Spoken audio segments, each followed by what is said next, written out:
नमस्कार साथियों, प्रकाश एजुकेशन आपके ऑनलाइन प्लेटफॉर्म पर आपका हार्दिक स्वागत। मैं हूं प्रहलाद सिंह शेखावत और मेरे साथ में आज आप उस बेहतरीन सेशन का हिस्सा बनने के लिए जिसमें मैं आपसे बात करने वाला हूं अपने पड़ोसी मुल्क नेपाल के बारे में।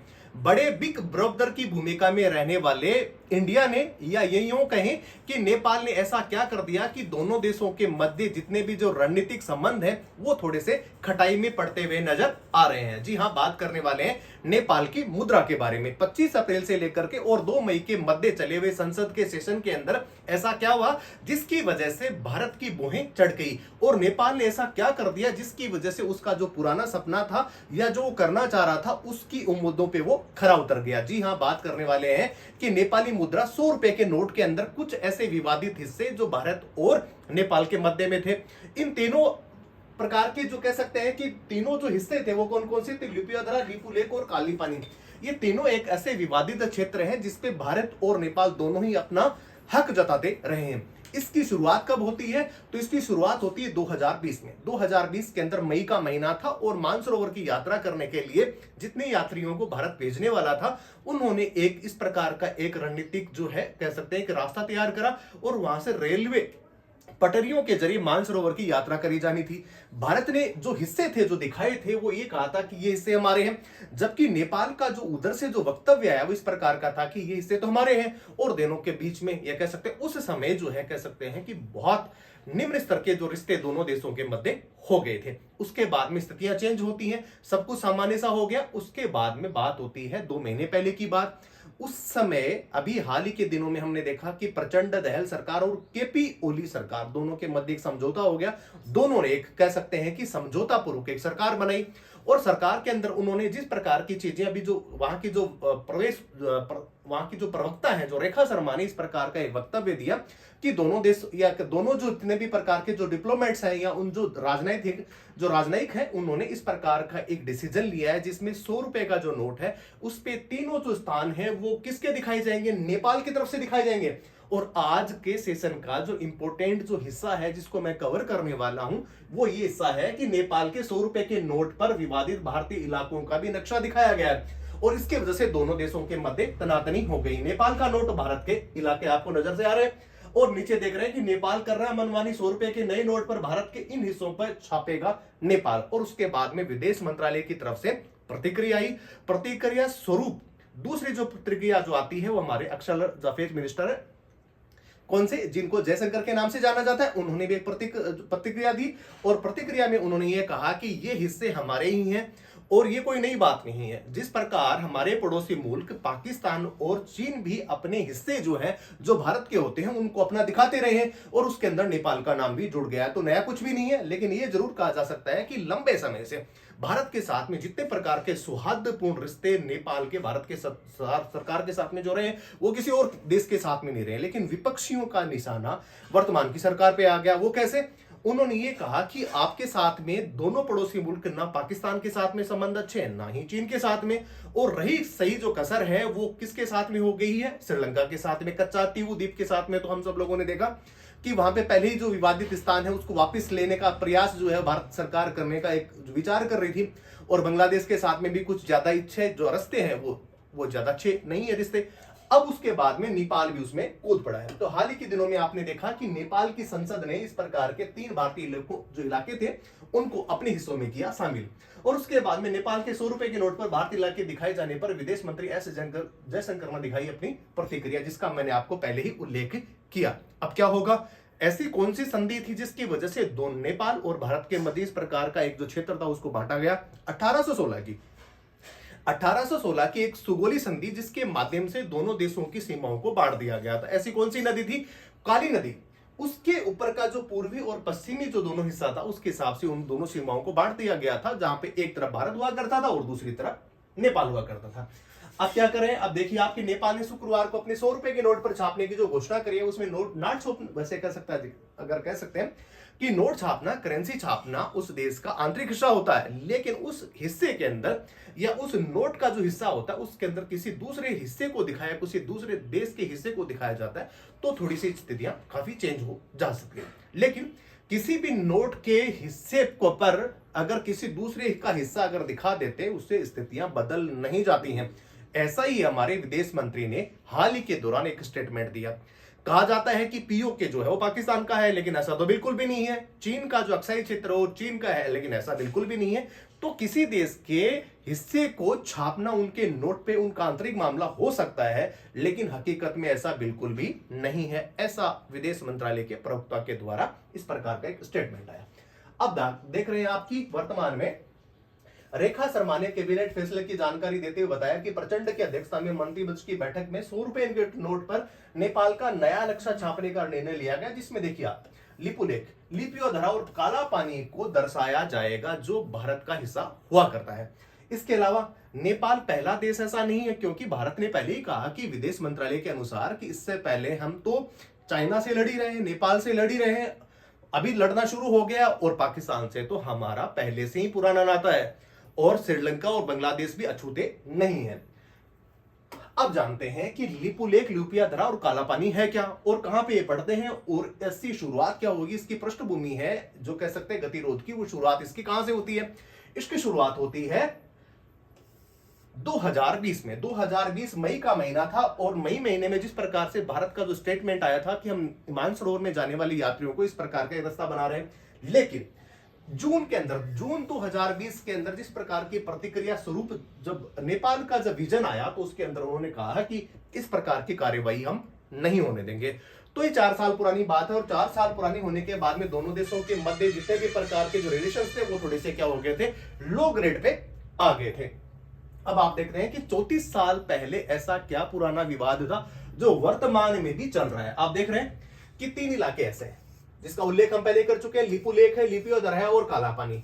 ये तीनों ऐसे क्षेत्र और जिनका 34 साल में से ही पहले से ही विवाद है। अब बात करते हैं कि वर्तमान में क्या हुआ। 25 अप्रैल से लेकर के 2 मई को आयोजित की गई इस प्रकार की संसदीय बैठक में इस प्रकार का निर्णय लिया गया, और क्या निर्णय लिया गया कि इस जो नोट है उसके ऊपर तीनों जो हिस्से हैं उनको दर्शाएंगे। वर्तमान में अगर देखा जाए तो नेपाल सरकार का जो राजनीतिक जो घटनाक्रम है वो कैसा है कि वहां पे 2 चिर परिचित विरोधी जिन्होंने आपस में मिलकर के सरकार बनाई है, और एक है उनके अंदर चीन समर्थक उनको माना जाता है, जिनका नाम है कौन सा, पुष्प प्रचंड कमल दहल, और इसके साथ में सीपीएन और यूएमएल प्रकार, ये जो इनकी जो कांग्रेस पार्टी है नेपाल की, उन दोनों के मध्य एक प्रकार का समझौता हुआ, और वर्तमान में वो सरकार चला रहे हैं। अब देखते हैं कि 4 साल पहले की जो घटना जो मैंने आपको बताई थी, अब आप देख रहे हैं नेपाल ने 4 साल पहले मैप में तीनों इलाकों को अपना बताया था। 18 जून की वो घटना है जिसमें उन इस प्रकार का चीजें करी थी, अब उसको नोट में तब्दील कर दिया है, करेंसी में उसको तब्दील कर दिया है। अब शुरुआत कब होती है, शुरुआत जो है वो इस मेन चीज जो आपका जो कह सकते हैं इस लेसन का जो ये है वो है कि मई 2020 में दिल्ली की ओर मानसरोवर यात्रा मार्ग पर धारचूला से लेकर के और लिपुलेख जो दर्रा था वहां तक नई सड़क है उसका ऐलान किया गया था, और उसके बाद में दोनों देशों के मध्य गिरावट नजर आई थी। इससे काठमांडू के तत्कालीन सरकार नाराज हो गई। प्रधानमंत्री केपी शर्मा ओली नेपाल का एक नया नक्शा लेकर के आए थे। और अब बात करते हैं एक ट्रायंगल के। ट्रायंगल कौन से देशों के बीच में है, तो नेपाल है, भारत और साथ में चीन है। ये कौन सा एरिया है, आप देख रहे हैं नेपाल, भारत और चीन के मध्य जो ट्री जंक्शन है उसमें 370 वर्ग किलोमीटर का एक क्षेत्र को जोड़ा गया, जिसे भारत वो अपने पास रखता है। काला पानी, लिपुलेख और लिपियोधरा को शामिल करने के साथ देश के नक्शे में बदलाव को वैध बनाने के लिए नेपाल की संसद की ओर से एक संविधान संशोधन भी किया गया, और उसके बाद में उसको अपना हिस्सा बनाया गया। अब बात करते हैं 25 अप्रैल से लेकर के 2 मई के बीच में जितना भी जो अभी चीजें जो हुई, उसके अंदर नोट के अंदर तीनों हिस्सों को छापने का क्या लिया गया, निर्णय लिया गया। अब क्या होगा, अगर कोई भी करेंसी को अगर छापना होता उससे पहले संसदीय संविधान संशोधन होता, उसके बाद में केंद्रीय बैंक को भेजा जाता, उसके बाद में करेंसी के अंदर उस नक्शे को दिखाया जाता, उसके बाद में वो मुद्रा है वो अमल में लाई जाती है। अब बात करते हैं कि दोनों देशों के मध्य जो अंतरराष्ट्रीय सीमा रेखा बनती है उसका आधार क्या है। उसका आधार है एक नदी कौन सी है, अब आप देख रहे हैं 1816 के अंदर सबसे पहले हम हिस्ट्री में पढ़ते हैं कि एक सुगोली समझौता होता है। और सुगोली समझौता कब होता है, जब दोनों देशों के मध्य, जब यहाँ पे अंग्रेज शासन कर रहे थे और जो कह सकते हैं बतौर वहां पे भी इस प्रकार के शासन चल रहा था, और वहां के राजा और भारत की जो सरकार थी, जो ब्रिटिश सरकार थी, उनके मध्य एक समझौता हुआ। अब समझौता क्या हुआ कि पश्चिमी जो क्षेत्र है वो होगा भारत का, पश्चिमी क्षेत्र भारत का होगा, जबकि पूर्वी क्षेत्र किसका होगा, वो नेपाल का होगा। काली नदी, सबसे मेन इंपॉर्टेंट जो फैक्ट है वो आप ये जानने वाले हैं कि काली नदी का जो उद्गम स्थल है, यानी सबसे पहले कहां से निकलती है, इसको लेकर के दोनों देशों के बीच में विवाद रहा है। भारत पूर्वी धारा को काली नदी का उद्गम मानता है, पूर्वी धारा को काली नदी का उद्गम मानता है, जबकि वही नेपाल पश्चिमी धारा को उद्गम मानता है, और यही विवाद का दोनों का कारण है। और जो काली नदी है वो जब बिहार के अंदर जब प्रवेश करती है उसके बाद में यहाँ पे हम सब लोग देखते हैं कि बरसात के दिनों के अंदर यहाँ पे तांडव मचा देती है, और कह सकते हैं बाढ़ का खतरा बिहार के अंदर सबसे ज्यादा बढ़ जाता है। तो ये जो हिस्सा आप देख रहे हैं कि यहाँ पे हरे रंग वाला क्षेत्र जो आप देख रहे हैं, लिपुलेख, काला पानी और लिपु दराज, जिस पर नेपाल अपना क्या करता है, ये दावा करता है, लेकिन ऐसा बिल्कुल भी नहीं है। सुगोली समझौते के अनुसार ये जो हिस्सा था, ये हिस्सा भारत का ही था, और वर्तमान में भारत उसको अपना मानता भी है। अब बात किसकी कर रहे हैं? बात कर रहे हैं काली नदी की। काली नदी का उद्गम कहां से हो रहा है ये तो ठीक है, लेकिन काली नदी का पश्चिमी एरिया वाला जो है वो भारत का होगा, जबकि पूर्वी जो है वो कौन सा होगा? वो नेपाल का हो। यही दोनों के बीच में विवाद का कारण है। अब अंतिम तरह से आप देख रहे हैं कि लिपुलेख दर्रे से गुजरती है, मानसरोवर रेखा और चीनी रेखा जो सीमा है उस पे क्या कर सकता है? वो इस प्रकार की निगरानी बना सकता है। इसीलिए भारत ने इस प्रकार की वहां पे सड़क बनाने का निर्णय लिया गया था, और जिसमें मानसरोवर की यात्रा की आसानी से हो सकती है। आप देख रहे हैं तस्वीर के माध्यम से जहां पे इस प्रकार का रास्ता ये निकलता है। उत्तराखंड के पिथौरागढ़, उत्तराखंड के पिथौरागढ़ जिले में स्थित काले पानी भारत, नेपाल, चीन के बीच में एक ट्रायंगल है। काला पानी से भारत को बहुत आसानी से चीनी सीमा पर वो क्या कर सकता है? निगरानी रख सकता है, और इसीलिए भारत ने रणनीतिक तौर पे इस सड़क को बनाने का निर्णय लिया था। अब बात करते हैं 1962 की। 1962 के अंदर भारत और चाइना के मध्य जो युद्ध होता है, और युद्ध के बाद में यहाँ पे जो सेना जो तैनात करी गई थी, अभी वर्तमान में आईटीबीपी, इंडियन तिब्बत बॉर्डर जो पुलिस है वो वर्तमान में यहाँ पे पहरा देती है। और इसके बाद में भारत में मानसरोवर से जाने वाले तीर्थयात्री इसी रास्ते से लिपुलेख दर्रे से होकर के गुजरते हैं। ये जो रास्ता है वो रणनीतिक तौर से इतना महत्वपूर्ण है कि 1962 के युद्ध के अंदर जो भारत को हार का मुंह का सामना देखना पड़ा था, उसके बाद में भारत ने वहां पे बहुत बड़ा एक इंफ्रास्ट्रक्चर वहां पे तैयार कर दिया, और बहुत आसानी से चीनी बॉर्डर पे हमारी सेना वहां पे पहुंच सकती है। 2015 के 1962 में बंद हो जाता है। 1962 में बंद होने के बाद में 2015 तक आते आते चाइना और भारत के मध्य यह सहमति बनती है कि हम इसको व्यापार के लिए या यात्रियों के लिए इसको दोबारा खोलने वाले हैं, और मानसरोवर की यात्रा को दोबारा यहां से चालू कर दिया गया। मई 2020 में भारत ने कैलाश मानसरोवर की यात्रा को सुगम बनाने के लिए पिथौरागढ़ से, यही विवाद का कारण था। अंतिम तरह से आप देख रहे हैं कि पिथौरागढ़ से लिपुलेख दर्रे तक 80 किलोमीटर की लंबाई वाला एक जो नई सड़क का जो उद्घाटन किया गया था, इस पे नेपाल की जो प्रतिक्रिया आई थी वो काफी निराशाजनक आई थी। उसका ये कहना था कि ये हिस्सा तो हमारा है, आप यहाँ पे कैसे बना सकते हैं, यह हमारी आपने मंजूरी लेना तो बिल्कुल भी उचित नहीं समझा। जबकि भारत का यह कहना था कि इसमें मंजूरी वाली कोई आवश्यकता ही नहीं है, जिस प्रकार से सुगोली समझौता हुआ था उसमें हिस्सा भारत का ही है, तो हमें इसमें आपत्ति दर्ज कराने या कैसे आपत्ति नेपाल की लेने की तो जरूरत हमें बिल्कुल भी नहीं थी। और उसके बाद में दोनों देशों के संबंध कैसे बिगड़े ये सब लोगों को पता है, हम सब लोगों को पहले से विदित है। अब लेकिन बात करते हैं कि बिग ब्रदर की भूमिका निभाने वाला भारत हाल ही के दौरान अपने छोटे छोटे जो पड़ोसी देश है उनके साथ में संबंधों को और ज्यादा यथावत क्यों नहीं रख पा रहा।